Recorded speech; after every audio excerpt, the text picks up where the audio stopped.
Welcome back to Arise Prime Time. I'm Charles Inyekolo, and now straight away to informed analysis that makes sense of what you've heard on this program so far. And helping us with that is the Professor of Communications and Deputy Dean of the Postgraduate School at BVAS University in Abuja, Professor Abiodun Adeniyi. I should say the one and only Prof.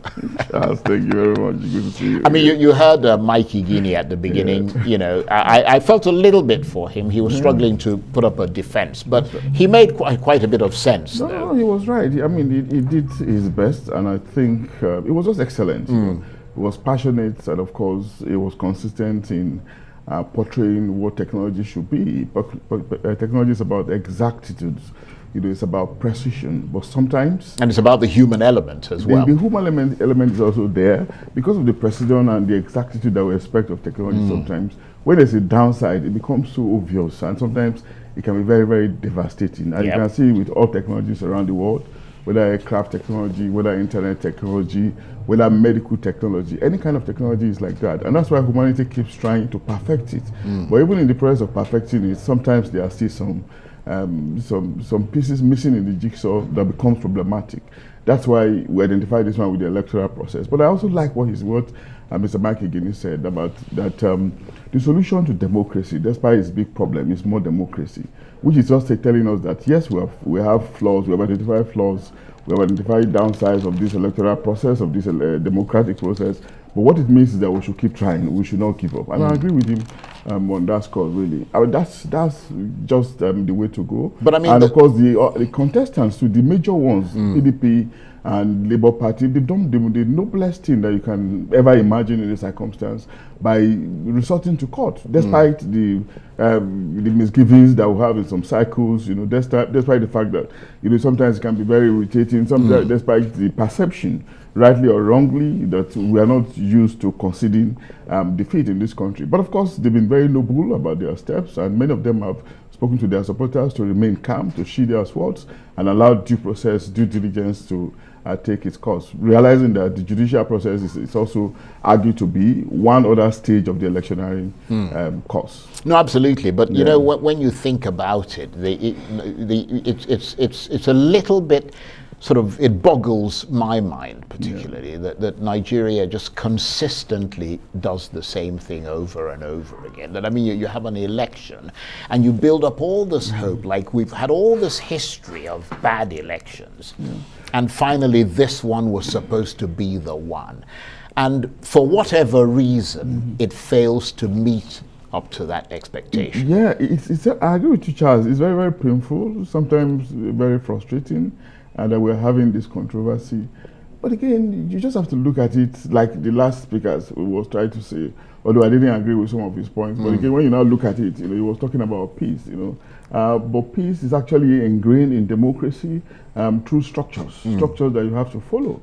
And those structures sometimes may not be welcoming to your psychology, but you just have to follow them still.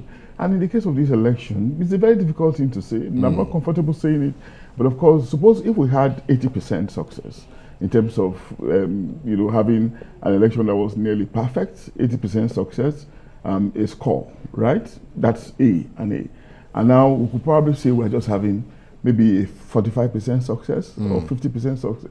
That's also still a pass, right? It may not be. It doesn't look salutary. It's not a good pass, but at least it's a pass all the same.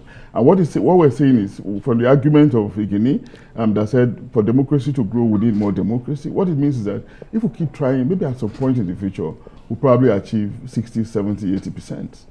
In terms of in terms of election being a springboard around which. You mean in terms of people's votes counting? Because that's really the bottom line. In terms of improving on the quality of our electionary process.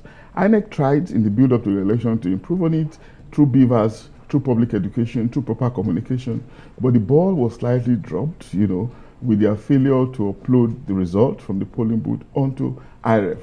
And that became the first point, the first downside. Obviously, there are a lot of other problems. Of course, delays and all of that. But that was the main problem. But the argument I'm making now, we could say that we have just a marginal pass, not an impressive pass. Maybe if we keep trying, we could improve on our pass in the future. And you mentioned that Shitu Mohammed, who was talking about uniting the country and all the rest of it.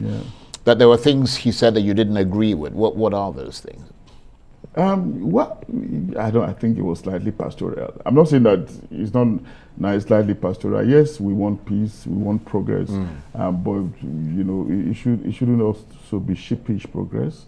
It shouldn't make anyone a lilliput. You know, we all should harness or use all the process available for us towards seeking redress, and that's how we have peace now. Despite all the controversy, we have peace because the main contestants, the PDP, Labour Party, they've done the very noblest thing to do, you know, very proper thing to do. They've gone to court, and we are seeing the process is panning out. You know, so hopefully at the end of the day, we'll all be satisfied with the resolution of the judiciary, considering argument in circles that the decision of the judiciary will bring a final closure to it and probably confer or otherwise some legitimacy to the process, as the case could be.